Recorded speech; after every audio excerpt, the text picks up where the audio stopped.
I'm ready to feel something. Ordinary Grace by William Kent Krueger. I know it's coming of age. I know it takes place in the Midwest. And I know it will probably bring a tear to my eye. I have 4 days to read this. My friends from the book club have already finished it. We're talking about it on Sunday. It is Thursday. This will be a spoiler-filled reading vlog. So if you have not read this book, you'll probably want to stop watching the video.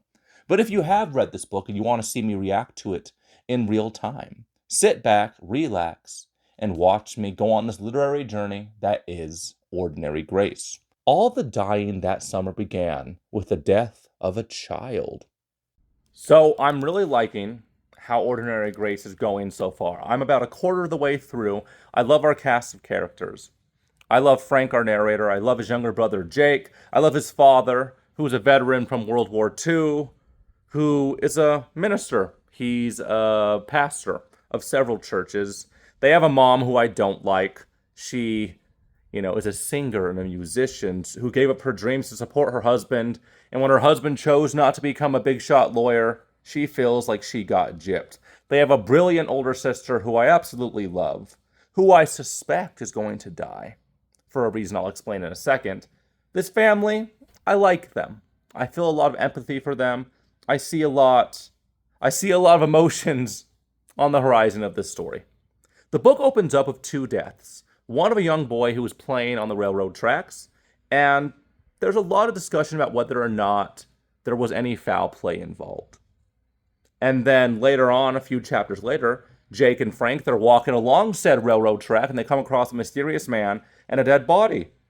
This mysterious man, who was next to the dead body, is the uncle of one of their friends. Not exactly sure what that's all about yet. But what has me nervous is that when they encounter the second, the mysterious dead man, he says, that was the second of 5 deaths that I encountered that summer. The next death would hit us the hardest. And I suspect his older sister, his brilliant, lovely older sister, I suspect she's going to lose her life. And that makes me sad because she's about to go to Juilliard. She has a relationship with a young man who's like the heir to one of the most successful businesses in town. And I think if she's gone, that's going to hit the family very hard. A lot of this book is about becoming aware of death, how death can affect a family, how death can affect a community, how it could affect the trajectory of your life. And that's something we all go through eventually. And I know it's going to hit me in the feels. I just don't know exactly how it's going to hit me in the feels.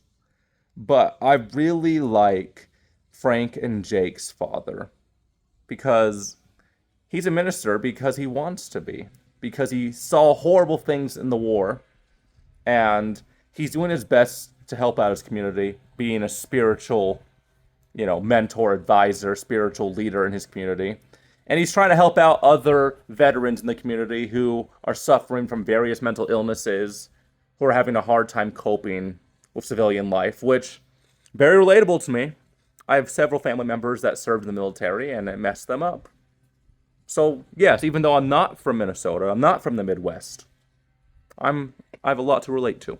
I thought I was about to read about a character dying, false alarm, attempted to take his own life, Emil Brandt, the most famous person in this town, in this small town, a musical virtuoso who went to New York to chase his dreams, went to war, lost his eyesight, and now he shares a cottage on the edge of town with his deaf sister. His deaf sister, who is probably on the spectrum. He attempts to take his life. I don't know why, but I thought because 5 people are going to die in this book, I thought that was one of them, but it was a false alarm. I just finished chapter 22. Ariel's gone. Like I was expecting. I'm not happy about it. One thing that William Kent Krueger did that was very good for this book in terms of how it built tension was telling the reader that 5 people are going to die in this story. So every time something happened, you thought this was going to be it. When Ariel's music teacher, the blind man, attempts to take his own life, you're thinking that's one of the deaths. He survives. Ariel goes missing. You start to think maybe they'll find her. You think maybe she's just gotten cold feet about going to Juilliard. She just had this giant emotional high. Everyone sung the song that she wrote for the 4th of July celebration. She gets her laurels. She gets, recognition. She goes to a party. They don't find her. But Frank and Jake, they find her body in the river. And I wasn't expecting for her for her body to show up at that point. And it did hit me. Even though I knew, I anticipated that she was going to be gone, that scene caught me off guard. So the question is, who did it? Was it Warren, the mysterious Sioux Native American, who has a history of crime? Was it her boyfriend, who was refusing to commit? The boyfriend that it's insinuated that they were sexually active in a time and a place where that wasn't very proper? Was it him? Was it the guy that's been bullying Frank and Jake? I think it was Doyle, the sheriff's deputy who likes violence. He says inappropriate things all the time. He makes fun of some of the other veterans of the war that aren't handling it as well as he supposedly is. I think it's him. I hope it's him. But yes, it's sad. Now we have a mystery on our hands for the last half of the book, and I'm very anxious to see where it's going to go. Just about 90 pages left. We're trying to figure out who killed Ariel, and I'm listening to the audiobook for the first time, and I kind of regret not listening to it earlier because pretty good production. At first we're thinking that it was either the Indian uncle, or I thought it was Doyle. It might still be Doyle. And then we think it's Carl because that's her boyfriend. And then you find out that Ariel was pregnant. She was 6 weeks pregnant at the time of her death. So the boyfriend makes sense. The boyfriend from the rich Brandt family, the most successful family in town. He wanted to hide his discretion. He wanted to hide the fact that he got his girlfriend pregnant and they're going off to college. Seemed too clear-cut, though. That seemed too easy. I think it's the uncle. I think it's Carl's uncle, the musical virtuoso, who is famous because Ariel gets into a spat with her mother earlier in the book about how she doesn't know the musical genius the way she knows him. Which is funny because the mother dated the uncle. And the uncle always talks about how, Ariel is just like her mother and he was in love with her mother. And I don't know. I think it's the uncle, which makes me sad because the blind musical genius, he lives with his sister, who is deaf and likes gardening, and she's on the spectrum. And I love that character. I hope she shows up more in the story. So, I was right. Frank Brandt did not kill Ariel. He did not get his girlfriend pregnant and then get angry at her and get rid of her. Because he didn't like Ariel that way. Because he's gay. I didn't see that twist coming. But Carl Brandt, the heir of the very famous and very wealthy Brandt family, is gay. So there's no way he got his girlfriend pregnant and took her life. But because Frank and Jake are eavesdropping through the vent underneath their father's office and they hear this, and then Doyle comes in. Doyle, the cop I can't stand, who then interrogates them about what they heard. And then Doyle finds out that Carl Brandt is gay, and he tells a bunch of people. And Carl is getting embarrassed. His life is getting ruined, so he drives his car into a tree. And he dies. So that's death number 4. There's one more left in the book. I don't know who it's going to be. I just read the chapter at Ariel's funeral. And we saw a little bit of a miracle. And we got to the part of the book where you read a passage that says the title of the book. And that's my favorite thing. The book's called Ordinary Grace. They're trying to decide who is going to say grace before the meal at Ariel's funeral. And because Jake and Frank's dad, he always has these long-winded prayers. Their mom says, "Can't you just say an ordinary grace this time?" So then their dad asks the room who wants to say grace. And Jake stands up. Jake, who is a stutterer. Jake, who's never said 3 words in a row without stuttering. And he gives a very normal blessing, a very ordinary grace. And they all eat. And I love when I'm reading a book and that passage happens. It's like one of my favorite little things. Sorry, I had to let my dogs in because they were barking up a storm and it's early. So the question is, who killed Ariel Drum? Because if it's not Carl Brandt and it's not Warren Redstone, I believe, I think it's got to be either Doyle, the cop, the dirty cop I don't like, but also why would Doyle then be spreading the news that Carl Brandt is gay? Because that kind of gets rid of one of the key suspects.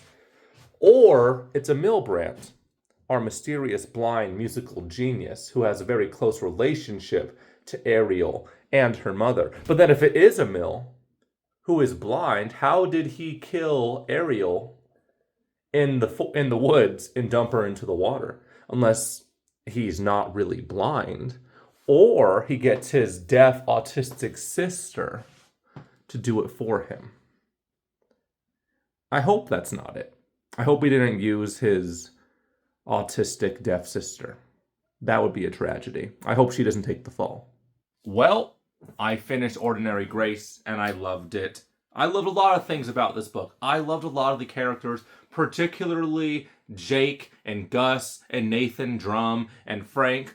I loved our 4 main dudes. I found the supporting cast of female characters. I did not like any of the women, except for Ariel. She was cool. She was lovely. I did not like Miss Drum. I think she was a bad mom. Because I understand she was mourning. She lost someone near and dear to her. But your sons lost someone near and dear to them. They lost their sister. Your husband lost his daughter, and you abandoned them. All because your husband is holding on to his faith. And when she says, Frank, your dad cares more about God than he cares about us. Oh, it made my blood boil. I did not like Mrs. Drum whatsoever. I thought it was funny how the day she leaves them, the day she abandons them, Gus takes the boys on a little field trip, takes them horseback riding. He takes them home. He makes them a nice, fatty, salty Spam breakfast casserole. And the boys are having a good time. The windows are open. The cigarette smoke is being filtered out.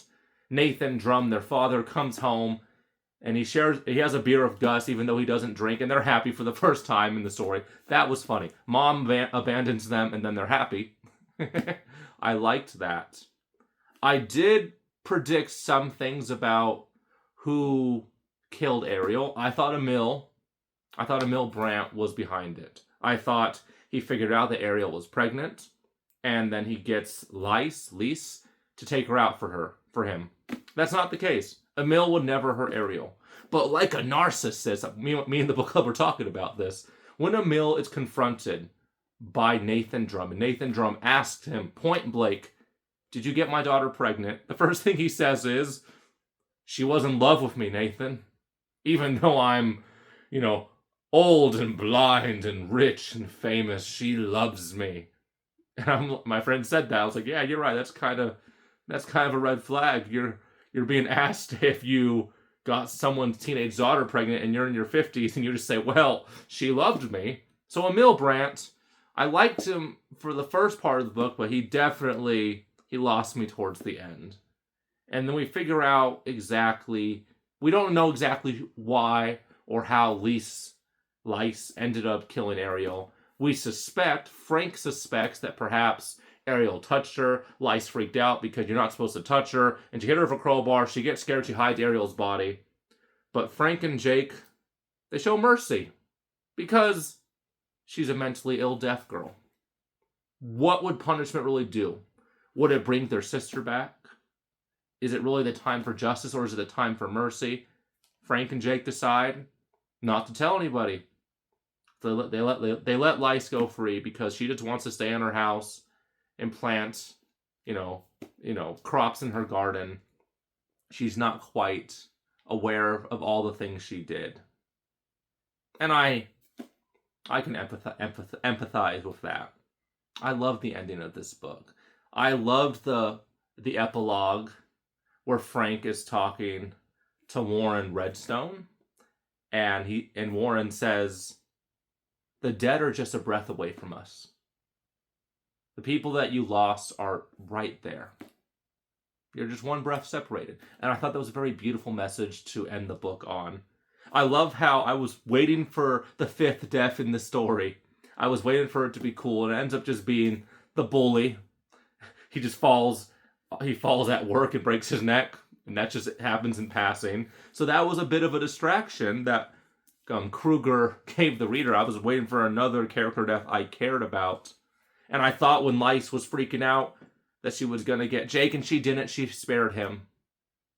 I loved the ending. This book is about forgiveness. It's about mercy. It is about dealing with trauma. It's about transition from boyhood into manhood.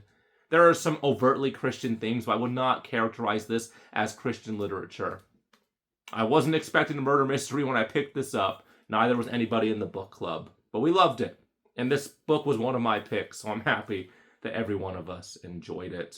I'm not well read when it comes to mysteries, but this book definitely makes me want to pick up some more mystery thrillers, murder mysteries, whodunits, what have you. I love a good mystery. I love making predictions, even if I don't get them right. I had a good time. I cried twice during this book. That's pretty good. If there are any book recommendations that you guys have for me, based off of how much I enjoyed Ordinary Grace, leave them in the comments below. I'm always interested to see what you guys have to say. And I'll talk to you guys next time.